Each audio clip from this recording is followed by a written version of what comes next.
First go to description box and open the link.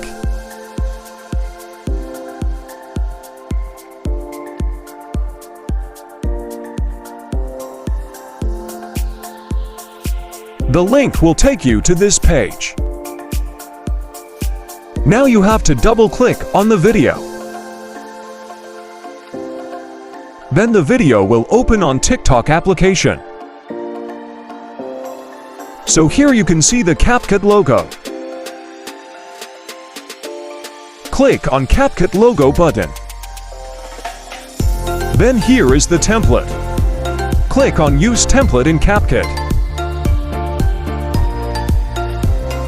Again, click to use template.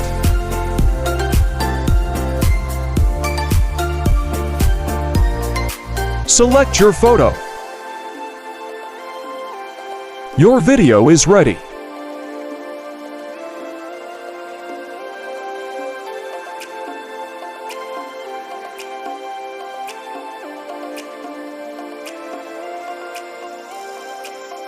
Thanks for watching.